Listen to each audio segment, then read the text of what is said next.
בוקר טוב, שבוע טוב. We are speaking today on Rabbi Israel Lipschitz, who is maybe better known as the author of a very important perush to the Mishnah called Tefaרת Israel, which 70 years ago or 80 years ago was very much used almost everywhere. The new pirushim, especially such as the Kehati, took its place. So it is less known today, but it's printed, it is sold. But as we'll see, B'ezrat Hashem, Rabbi Israel Lipschitz was not only the author of the Tefaרת Israel, but also a very interesting rabbi with some interesting insights regarding the challenges that Judaism was faced with in the beginning of the 19th century. So Rabbi Israel Lipschitz was born in Poznan in 1782. Now Poznan, we spoke about Poznan already last week. We remember that Poznan is on the boundary between back then Germany and Poland, and it was annexed into Germany. So it was a place in which Jews, Polish Jews, very traditional Jews, were suddenly met with the modernism of Germany. With that, very, very roughly, right? So we can speak about that and take that and couple it with anti-Semitism. I was told last week that maybe I emphasized too much the anti-Semitism of the Bavarian goyim, and that may be, meaning that is to say, I do want maybe also to qualify that. No alternative to so that is where he was born, and he was a scion. He was a descendant to a very long tradition of Rabbanim. In the first source, you can see in the introduction that he wrote to his commentary on the Mishnah, to the Tefaeret Israel, and he lists here the following. I would read it quickly. Hakatan Israel Lipschitz, so that's him. Ben Adoni Avi Mori ורבי, הגאון הגדול, מורנו הרב גדליה, זצוקל, בעל המחבר ספרי רגל ישרה חומרי מתניתא כנסת ישראל. So that is his father. Ben, and now his grandfather, הגאון הגדול, מורנו הרב רבי ישראל, אב בדין קליוא, בעל המחבר תשובת אור ישראל, בעסק הגט המפורסם. So a minute to that, the get of Kiliva, the Kiliva get, was a get that his grandfather, grandfather of our hero, was the Av Beidin that was organizing this get. And the get, this divorce bill, was written by a husband that his shpiyut, right? His sanity was questioned. So it was not clear if the get is kosher or not, because if he's insane, then he cannot give a get. If he is sane, that he can give a get, and the Beidin, the court of Kiliva, headed by the grandfather of our hero, had decreed the get to be verified, while other Rabbanim, meaning the family of the Kala, were very rich, so they opposed it, and it became a whole story. And almost every rabbi in Europe was involved in the scandal of the get of Kiliva. So that was back then. I continue. ספר בית ישראל אשר היה בכתב יד ונשרף בבנותינו הרבים. Now he was the son, so we're already 4 generations. בן הגאון מורנו הגדול אליעזר, אב בית דין בכמה קהלות אשכנז ופולין, בעל המחבר תשובת דמשק אליעזר ושיח השדה. 5th generation, בן הרב מורנו ורבינו זלמן, זכר צדיק וקדוש לברכה. 6th generation, בן הגאון הגדול מורנו אליעזר, אשר נחצב על מצבת קברו, הוא שפט את ישראל 40 שנה בקהילת אוסטרה הגדולה. So it was written on the grave of this 6th generation predecessor of our hero that he was a dayan for 40 years in Ostra. and he is seventh generation, הגאון הגדול מורנו זלמן רדאווי, אשר שם פעמי מרכבותיו לארץ הקדושה ונתקבל לנשיא בירושלים, אשר שם מנוחתו כבוד. So he knows to tell you that 7 generations ago, his great-great-grandfather went to Jerusalem and became the Nasi there, whatever that Nasi means here. And he is נין הגאון מורנו זלמן רומקיל, הנזכר במהריל ושלה. So we already are back to the 16th century. And he's still tracing his rabbinical precedents. ומנוחתו כבוד בקהילת קודש קרקוב. וחתן הגאון הגדול מורנו הרב... Now he's cheating a little, yeah. So here it's not his father, it's his father-in-law. But, you know, it is after 7 generations, it is good enough. It is good enough. So, חתן הגאון הגדול מורנו הרב ליפשיץ, עבדין בקהילת קודש בריס דליטא, הנזכר בתשובת אדוננו אבינו זקנינו הגאון מוהר"ם לובלין. So these are the very founders, you may say, of the medieval Ashkenaz. Yes. So his father was also Lipschitz? Yeah, it's interesting, right? It seems that he took the name because if you are close enough to someone who is very important, you import the name. Who can tell you not to do so, right? חתן אבי הגאונים לפני מלך בישראל, מורנו שאול ועל, בן הגאון מהרי מינץ, בן הגאון מהר"ם פדאווה. So he is going, this is already Italian, right? מהר"ם פדאווה. Now he's Italian, but with Ashkenazic origin. So don't worry, everything stays within the family. ושאר שלשולי הייחוס, הכל נזכר בהקדמת תשובת אבי זקני דמשק אליעזר זצוק. So he says, and I have more, I spared you. So that's only the beginning, and if you want to see more, go to this book. So obviously he sees himself as a continuation to a very long and respected tradition of Rabbanim, and he didn't learn in a yeshiva. He learned by his father. So that was back in his time, there were already very big yeshivot operating, but he's not going to yeshiva because he's coming from such a chashuv rabbinical family. It's only natural that he would get his rabbinical education from his father. And that's what he says in his introduction to Seder Nashim. Zikani Hashem, I'm in source bet. Zikani Hashem להיות גמני מחומרי חבר. So I merit that I would also be part of the friends, of the members, of the guild, right, of Rabbanim. להורות לעם דרך Hashem, to teach the people the way of God. ככל אבותינו הקדושים זכרם לברכה. So I'm now also a teacher, just as the rest of my fathers. וכל זאת הייתה לי מהדרכת אלופים מרחם משחר. הריני כפרתו, עטרת ראשי ונזר תפארת ישראל, הרב כבודו, הוד כבודו, מרנה ורבנה קדיש, זה whole line of praises. מרנה ורבנה קדישה, אדוני אבי מורי ורבי, הגאון המפורסם, זכר צדיק וקדוש לברכה. So he says, I also had merited, and everything that I have come from the guidance, מהדרכה, from the teaching of my master, my father. דנהירנה, I remember, כדהבי נטליה, when I was a young boy, כבר זרזני מאוד ללמוד משניות הקדושה. So learning and teaching Mishnah, that was a family tradition. It's very interesting. His father also wrote about the Mishnah, and his son also wrote about the Mishnah. So they took to themselves this part of Torah, which is not always the most learned and the most taught. And they took it upon themselves to teach it, to learn it. And some of these families, some members of the family wrote very extensively. Some wrote esoterically, some wrote in more of a commentary explanation style. So different types of engagements, you may say, with the Mishnah. But all of this, it's very interesting that many members of this family took upon themselves to learn and to teach Mishnah. ואני בן הייתי לאבי. He says, I was always a loyal son to my father. אני פי מלך שמור. I am keeping the word of the king, meaning my father. ותודה לאל, and thank God, כי הצליחו מעשי ידיו עליי.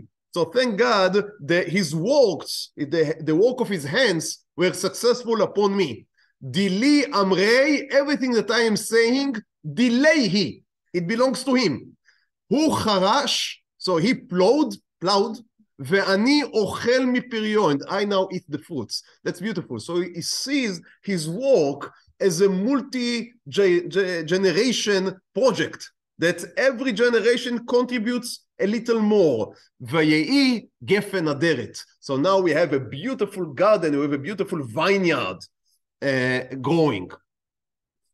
Interesting that when it says delay, amre, delay, a lot of times the Rabbanim say, what all I know is because of my wife. You would also say that, don't worry. It's in the pipework. But right now he's speaking about his father. It's also very interesting that his father, we have some of the works of his father, which are much less length than the works of the son, but nonetheless we have them. And in the introduction to one of them, the father now writes, ובו נכלל, now in this book he says, נכלל טובה, there is a lot here, מבני הרב, for my son, the rabbi, המאור הגדול, the great light, מהריל, that is מורנו הרב, Rabbi Israel Lipschitz. So our teacher, the rabbi, is saying about his son, נרו יאיר לאורך ימים טובים, his light should shine for many good days, אב בית דין דקהילת ורניק, so we know that that was about when his son was 20 something. ישמרה השם, תודה לאל, and thank God, יפה כוח הבן מכוח האב. There is a nun missing here. The power, the might of the son, the strength of the son is better than the strength of the father. בתורת השם ובכל החוכמות. In God's Torah and in all the other wisdoms. And we will see that that is going to be a hallmark of Rabbi Israel Lipschitz, that he is a gaon, he's a genius in Torah, but he is also very learned in other wisdoms, as we should demonstrate later. But first, I want to expand on a certain aspect of Rabbi Israel Lipschitz, which, to be honest, is somewhat of a digression from the topic that I wanted to speak about today, which is Rabbi Israel Lipschitz's engagement with what we call chokhmot chitzoniot, with external wisdoms. But nonetheless, as I was preparing the shiur and I saw this again aspect, as I would explain, comes up again and again, I felt I cannot ignore it. And that is the familial love and care that Rabbi Israel Lipschitz is showing again and again.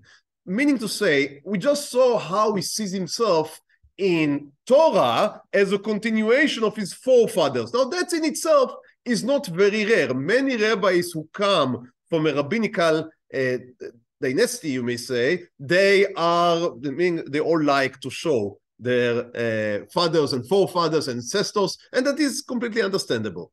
However, with Rabbi Israel Lipschitz, it seems that family was in the front of many things that he was doing and taking care of.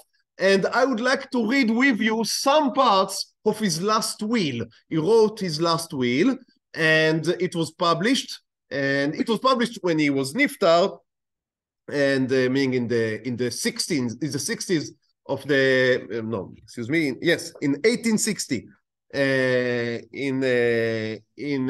in Germany.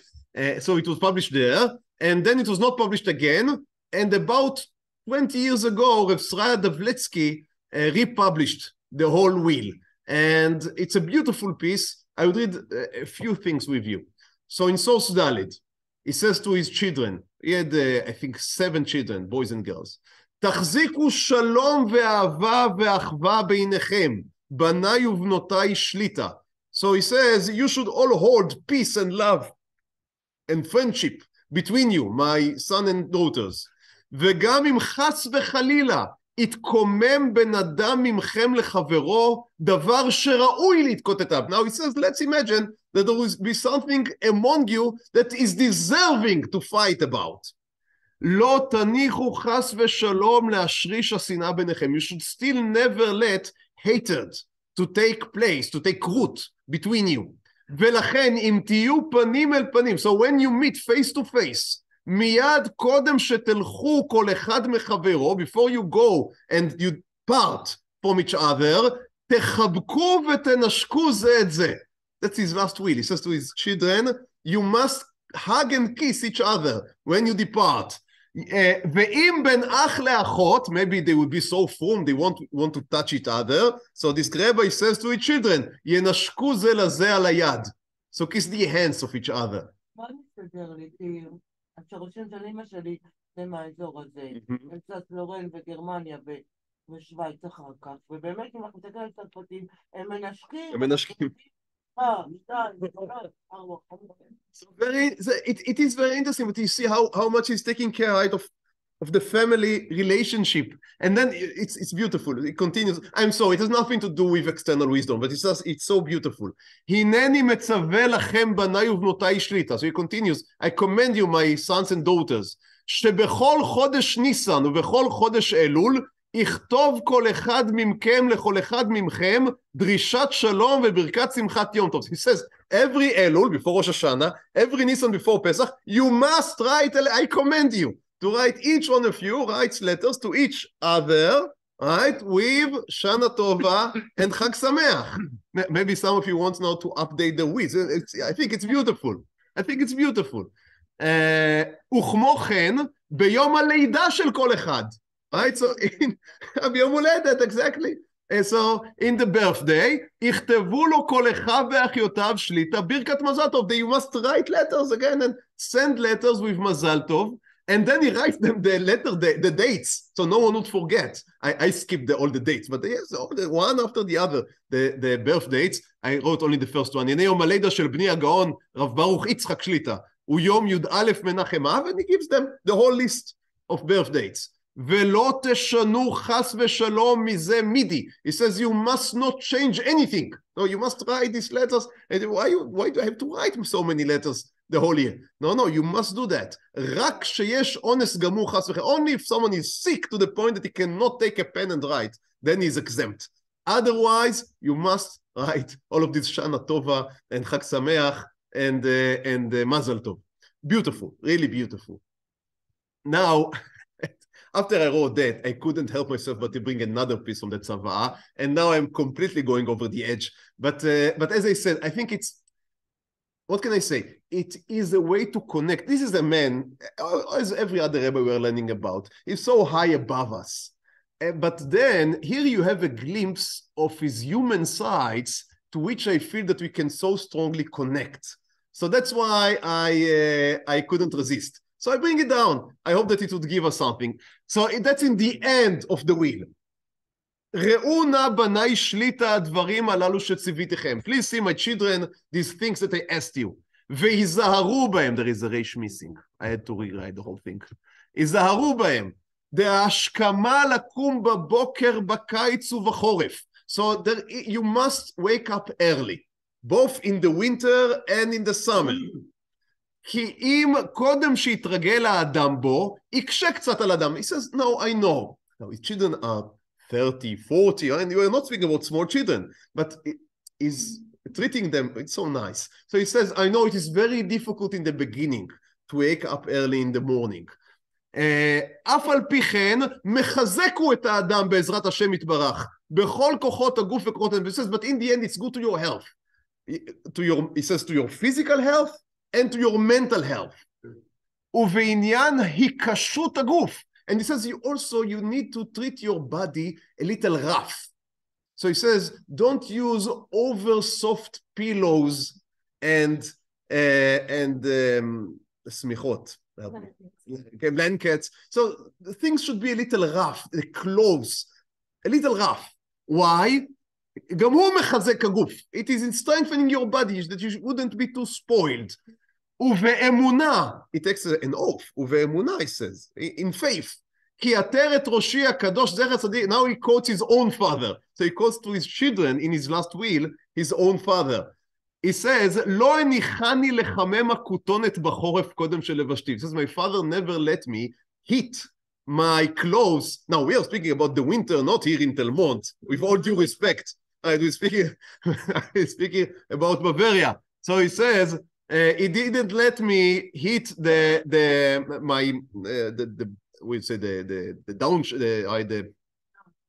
not downshirt, how it's called? undershirt, thank you. The undershirt. קודם שלבשתי, before wearing it. רק אם הוא רטוב קצת, אז צריך לתלותו קצת נגד התנור להפיג רטיבותו שלו. Again here, there's a letter missing.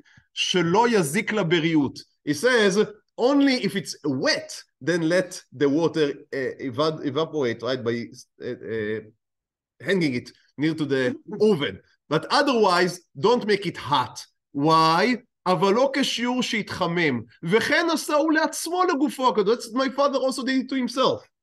ואמר שעל ידי זה יתקשה אור האדם. He said that by that, your skin would become tough. כריקועי פחים ציפוי על הגוף. Like metal. Right, on your body, לבלתי יתפעל, לבלי יתפעל משינוי אווירים, and then the change of the air, the change of the climate, you won't be so sensitive to it, because if we are always using air conditioner, right, then when we go outside, even if it's a little cold, it's a little hot, we are already out of balance. But if someone is getting used to what there is what there is, and he's not trying always to control his environment, then he would not be so much bothered by that. And my father also told me many times, he told me that nowadays we are all using air conditioning, right? And we cannot understand how could people sit and learn in the classroom without, but well, even I'm young, but even when I was in elementary school, well, we had only this fence, right, above, and it was a classroom with 30 boys. You can imagine in the summer, in the hot summer days, how it smelled like, right?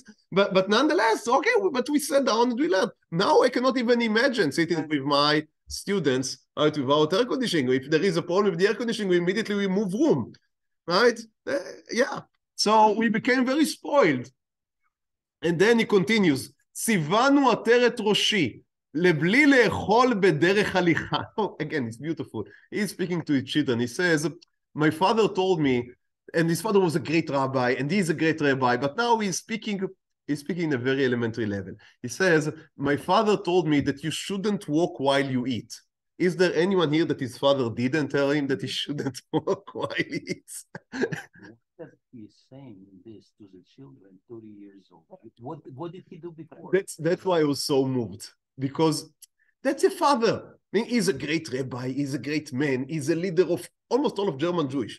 But right now he's writing as a father writing to his child. And when a father is writing to his child, sometimes there is no difference, right? If the child is 5 years old or 65 years old.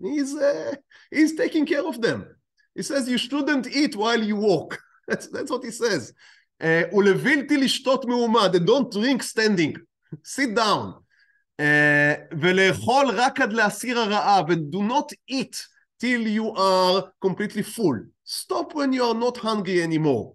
All right, as they say, it's better to throw to the garbage than to throw to your body. And now the most amazing sentence. כשאלך בחושך, when you walk in the dark, he says, כל שכן בתוך חדר, and even more so if you are inside a small room, יהיו תמיד ידיי פרוסות לפניי. Go with your hands before you. I find it so I don't know, maybe I hope that you are moved as I am, because otherwise it's completely bitul Torah, but I find it very connecting, very much connecting to him. Yeah, exactly. So he says, put your hands before you. Why? So you won't hurt your pinky. Right? So you won't hurt your pinky. בכל שלא יהיה נגוף או חבול מדבר העומד לפניי בלכתי, I wouldn't hurt myself with everything.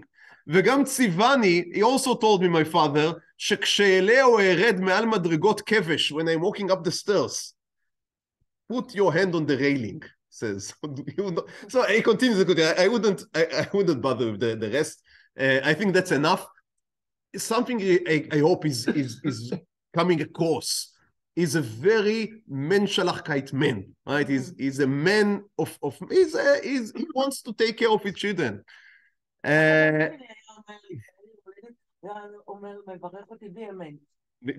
exactly.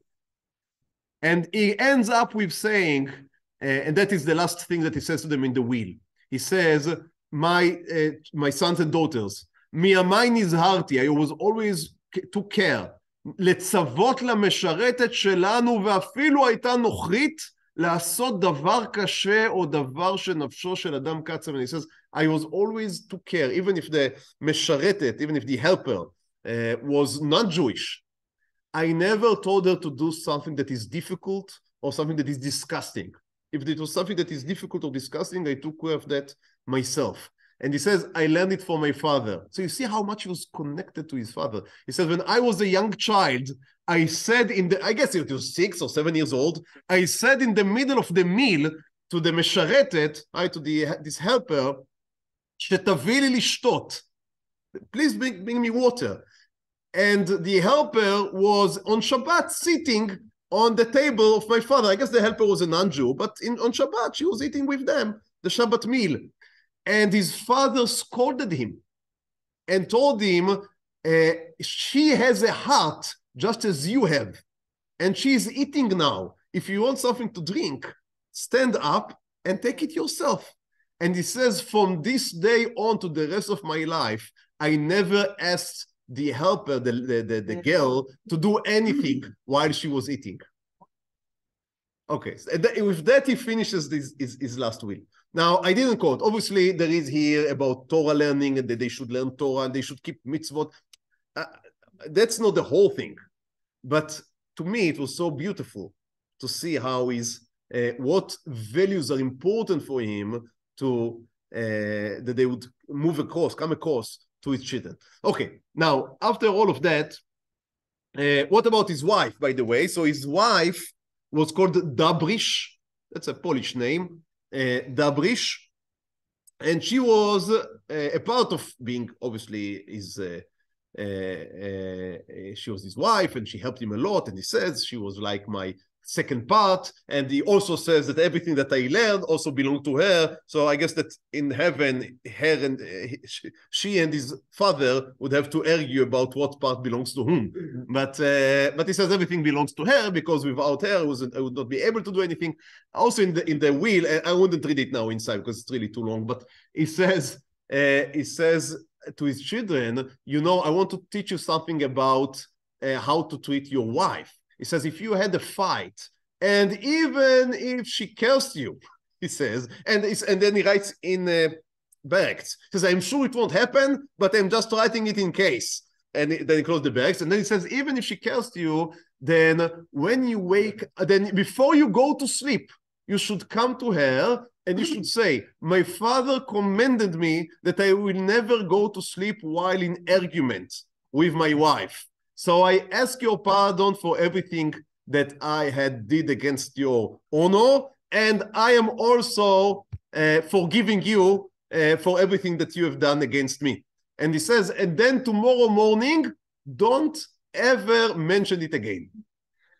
That's his advice. Now, it's interesting. It's interesting. Also beautiful. Unfortunately, his oldest son, which was his right hand and was responsible for the printing of his books. So I think it's part of why he's taking care to write that in the will. So he was married against the will of his father in his first marriage. And the marriage, so it was against the will of his father, but in the end, his father says, okay, I would go along.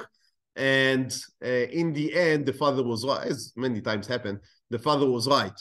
And the wife and her family were corrupted, and Jewishly and in other ways, and the marriage fell apart. And that we would return to that later because it also played a role in some things that happened in the life of the son, as you can imagine. So the marriage fell apart. The son remarried later, and they had 5 children. But I guess that also took some toll on the father and caused him to think about how a couple should live. Okay, now after all of that, because his wife was the granddaughter of the rabbi of a small town named Vernuki. I'm butchering this name, but Vernuki or something like that. Vernuki. So the whole thing is in the same area. So in Poznan, in all of it is in the Poznan area. So he's becoming the rabbi of Poznan in 1818. So 1818 is 30-something. Right? So he's 30-something, he's becoming the rabbi of Vernuki. And in 1823, he's appointed by the German government, it's not German, there is no German yet, but by the Bavarian government as the vice rabbi of the land. There is a long German name which I will not even try to pronounce. And then in 1833, his father passed away, and he wanted to replace him in the city where his father was a Rav. The name was Chudjayej, or Chudja. And now here became some problem because he wanted to make his son, this Rabbi Baruch Yitzchak, he wanted to make him the rabbi of Vernuki. Why? Because he's now living there. And the grandfather of the child was the Rav of Vernuki. You remember his wife was the granddaughter of the Rav of Vernuki. So he wanted to leave his son there. That was in 1833. However, this fell. And for this, that was because there was an opposition, both inside the city, but more important, the opposition inside the city were able to recruit the head rabbi of the generation, especially in the area, was Rabbi Akiva Iger, an extremely important rabbi, lived in Poznan, in the big city, and he was against, while he and Rabbi Israel were at least pen friends, they were writing letters and questions and answers, but he opposed the appointment of this Rav Baruch Yitzchak to the Rabbanut. Now, the official reason was because he was not married, so how he can get questions from women. Now, that was not exactly correct that he was not married. As I said, he was married, but him and his wife were already not living together. So that prompted, I guess, Rabbi Akiva Iger to oppose his installment as a rabbi. Also, Rabbi Akiva Iger said that the child, it's not child anymore, he's 20-something, he did not pass a test by him, meaning by Rabbi Akiva Iger. Now, why should he pass a test by Rabbi Akiva Iger? In the end, Rabbi Israel Lipschitz himself, as we saw, was a grandson to a very long and famed dynasty of himself. Why should he be needing the approval of Rabbi Akiva Iger? Now, the reason was that, as we already said last week, life in Germany and Jewish life in Germany began to be under attack from various sides. Now, the reformers, the maskilim, as they were becoming to be known, tried to appoint their own rabbis in the communities in order to change from the halacha, the traditional halacha, as it was up till now. Part of the war that Rabbi Akiva Iger tried to wage against these new, usually young, and I would say liberal, it's much beyond liberal, right? Reform rabbis. So it was that no one can become a rabbi without his own approval. And he was just relying on his own authority, meaning the government did not need Rabbi Akiva Iger necessarily to approve, but all the Jews knew if someone in the Madrega of Rabbi Akiva Iger says that you need to listen to him before, need his approval before appointing a rabbi, then by the sheer force, sheer strength of his authority, he was able to convince the Jews not to accept any other rabbis. And I guess Rabbi Baruch Yitzchak was, in a sense, he was a victim of this war against the reformers. Now, he himself, it's more complicated than just the way I explain it now, because Rabbi Israel Lipschitz himself, and even more his son, it was a mistake, but could have been accused of having some tendencies towards the reformers. Not because chas v'cheila they did anything against halacha, chas v'cheila, far from it, but because they were proponents, they were advocates of secular studies. And it seems that Rabbi Akiva Eiger was worried that this young boy that was not tested yet, right, he's only 27, who knows what would come out of him, and he is steeped into Latin and into Italian and into German. So something here is not right. And that's why, or at least it was part of the reasons why he opposed his appointment. And that is very unfortunate. That is very unfortunate because in the end, he banned his shchita. It was very bitter. It was very bitter. In the end, the son had to abandon the rabbinate there. The son went to another community, but there he was too frum. He was too much to the right. And he had to live there as well. And in the end, he became a school teacher, which is a very respectful position, not to disrespect, but for someone who was supposed to be a rabbi of a big community, becoming in the end a school teacher, especially in those days, that was, I don't want to say a disgrace, but basically it was took as a disgrace. And what he did was to cut this long tradition of rabbis of the family. So it is sad. And as, I didn't begin the shiur yet. We are only in the introduction and there are 15 minutes left. But in the last part of the shiur, I would Be'ezrat Hashem speak about the legacy of Rabbi Israel Lipschitz, and I hope to return to this theme of what happened with the children, what happened with the legacy that Rabbi Lipschitz was trying to convey. We see that, let's say, and people from the Sanhedrin had to know many Shivim Safot. So what was the problem here? So that they knew other languages. Latin was not a spoken language anymore anywhere. If you learned Latin, it was in order to know the sciences, in order to know philosophy. So Rabbi Akiva Eiger was not coming. Rabbi Akiva Eiger was a very knowledgeable person and very much connected to the reality.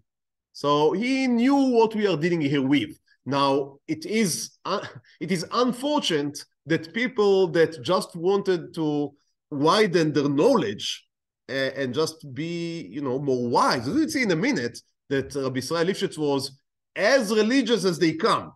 But nonetheless, he thought that everything that God created is something worthy of observation and learning.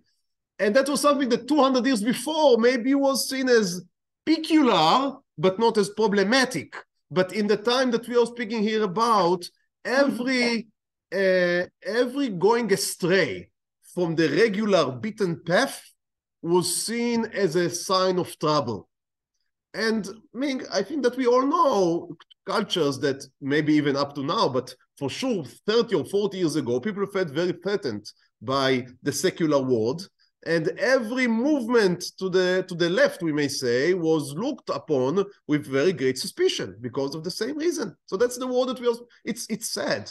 It's very unfortunate. But reality is, we have to face reality as it was.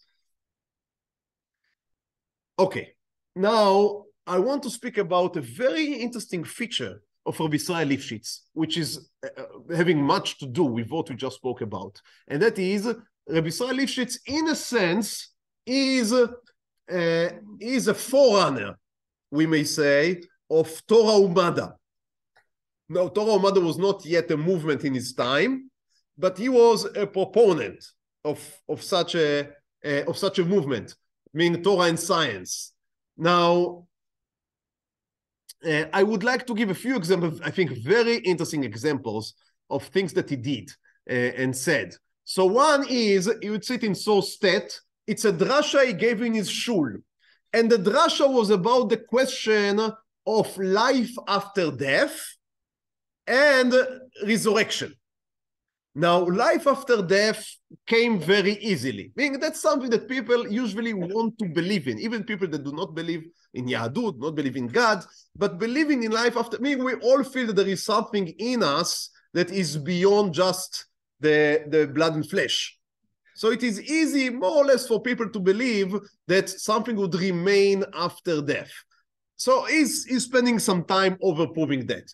But then he comes to a very interesting question of, would there be a resurrection? Obviously, the answer is yes. And B, and B, his question is, how can we prove it? And then he says, but why do we need it? Because if the neshama anyway stays after death, why to recouple the neshama with the body? Which is a good question. So here's a beautiful, everything I bring it down, now I have to skip.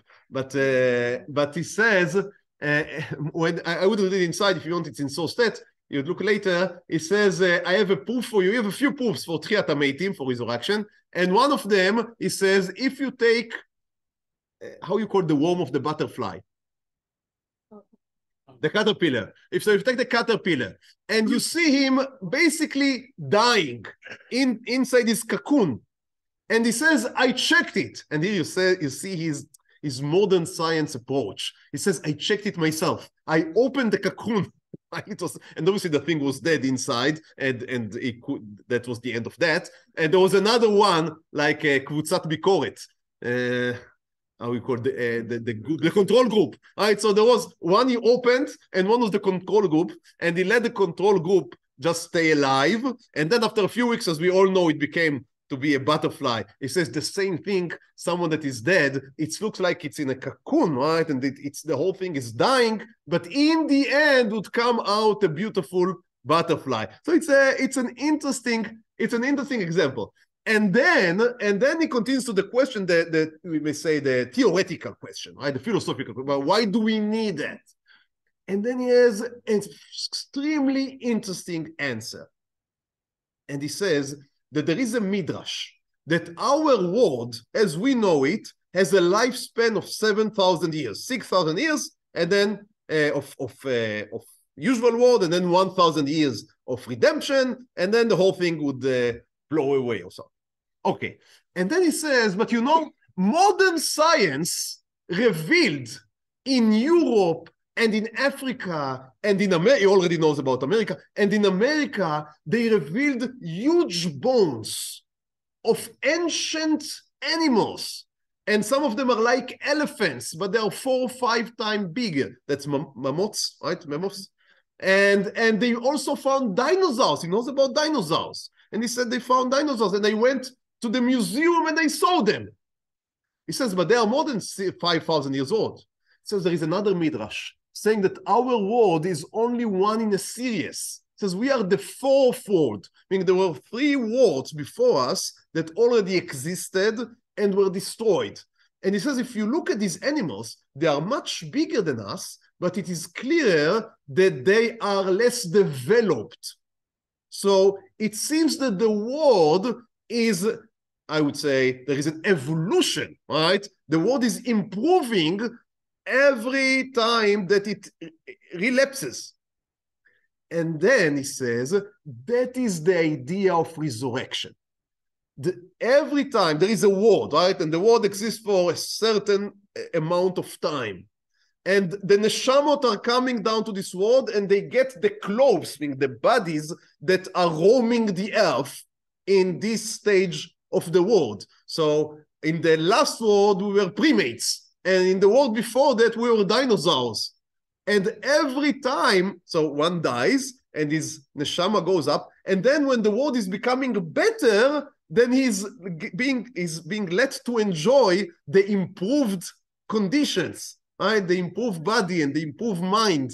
That is his idea about resurrection, and it's so beautiful how he's trying. Now, you can agree or disagree, and many disagreed with him. The point here is not if he is right or wrong, how beautifully he's trying to connect the findings of the new sciences in his days with midrashim that he had found, and some Kabbalah, and his own ideas, and Jewish concepts, and he's trying to make a whole cholent, right, out of this thing.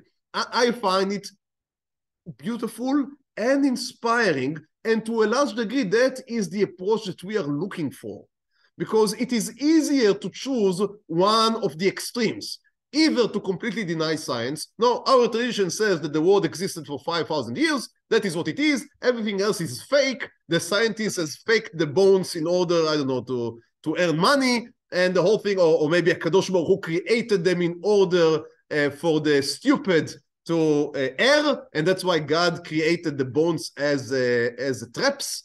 I mean, everything can be, right? So that's one extreme. The other extreme is obviously to say, okay, if the science found these bones, it means that our tradition is shtuyot, right? That's the other, which many people also chose. What he is trying to do is instead of putting them in contrast, he's asking how they can help each other.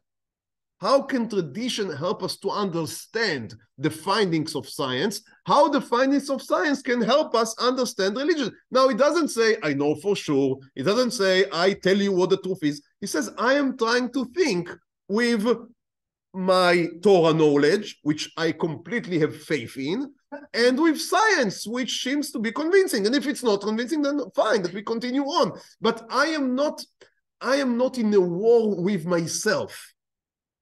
And that is an approach. Unfortunately, most people back then were just, I don't know what to say. They did not accept it. They did not accept it. This specific drasha fell under so much heavy fire that in some of the reprints, it was completely taken out. There was a certain rabbi that blamed his son, this poor son that was also thrown from the Rabbanut. He was the one to print the books. So he was blamed for forging this drasha, which is his own, because he is the maskil. It was very easy to hang everything on him because Rabbi Akiva Iger already wrote against him. So he was already like excommunicated. Right? He was also metzora, muktzeh. So he is to be blamed. He wrote this drasha. We are almost sure that the language is clearly the language of the Father. It is very, again, everything is possible. How can I know? But it seems very unlikely that the thing was forged by the Son. The Son adored his Father. It's clear from everything that the Son wrote. I find it very hard to imagine that he wrote the whole thing. And that's, again, it's so interesting. I think it's so interesting. So maybe you accept the way that he's trying to take the dinosaurs, right, and put them into Jewish tradition. You can and you can also dislike. You can have a different solution. There are other solutions, but facing face on the question in such an early stage, I think put him on the central stage of Torah Umada. And unlike other rabbis, which, as I said, either denied/ignored, also ignoring is very fashionable. Now, how long can you ignore? That's a question. But as long, at least, as there are no public schools, then you can ignore and hope that the children would never learn about these findings of science. But so that was one approach, just to deny and ignore. As I said, the other approach was to completely throw away tradition. And he's forging here a new way, which for us, I think to this day, that's the king's path. Let's continue. My boy will be psyched. The dinosaurs, and yeah, and that we were dinosaurs in some early incarnation. I think that's right. That's my mind. Okay, another very interesting perush of his. We have 3 minutes. I don't believe. Okay. Another, I won't read from inside. You can read later. I'm sorry. You have the pages. I will just say it בעל פה. 2 very interesting things that he says. He is speaking in one place about all men created in God's image. Now, he sees that as a tenet of faith. He says if someone is denying that the Gentiles were also created in the image of God, then he is a kofar, right? He is an epicurus. And he says, I know it both because Chazal said that all men, all humankind was created in God's image, but he says, I also know it from looking on the world. Because he says, I see all these non-Jews, and he gives examples. He says, for example, we see Hasid Yener. That's the name of a doctor that created the first inoculations against a small, I think, black אבעבועות שחורות. Yeah, about what? I think that he made the maybe I'm mixing here, so I apologize. But he's one of the first doctors to come up with vaccinations, right? And he says he's a Chassid Umot HaOlam. He saved thousands of people. How can you say that he was not created in the image of God? Which is such a fresh, right? A fresh argument. And he says, דרק שהביא הקרטופל לאירופה. He says there is a name called Drake, right? He brought potatoes. He says, you know how many lives were saved because he brought potatoes to the old world? How can you say that he was not created in the image of God? So interesting. I never thought about bringing a proof, right, from bringing potatoes, but he says it's clear. Gutenberg, he made the printing press. How can it be someone such an ingenious? He made up how much knowledge came by the printing press. Can a monkey do so? Can you say that he is not created in the image of God? A Chassid Reichlin, that's a very famous goy he was a comer. He was a galach. He was a priest, a Catholic priest. But he tried to save the Talmud when the Pope wanted to burn it. And he almost paid in his life for fighting against the... But that goes hundreds of years before. And so says Rabbi Israel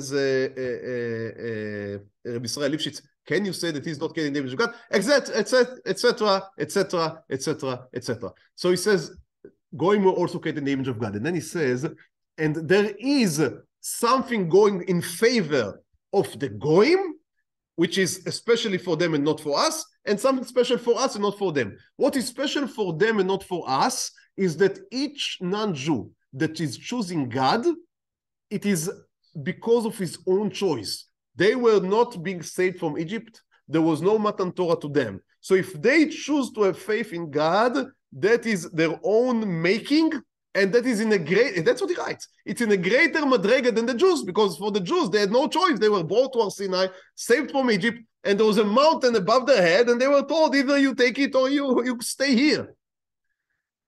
So that is a great ma'ala, virtue of the non-Jews who believe in God. But on the other hand, there is a great virtue of the Jews, and that is that they would always be the special children of HaKadosh Baruch Hu. It says for the non-Jew, if they do not choose in God, it says you should look at what happens, and I apologize for the chauvinism, but that's what he writes. Look what happens in some of the places in Africa. It says look what happens in some of the places in America where the natives, right, did not choose a monotheism, did not choose one God, and see how they behave. And I wouldn't, if you want, you would read it inside how we describe it. I guess that nowadays it would not be screen. But he says if you, so as a Gentile you can fall very much down. As a Jew, then monotheism would always be part of you. You cannot deny it and you cannot run away from it. Okay, there is a lot more to speak about, but our time is up.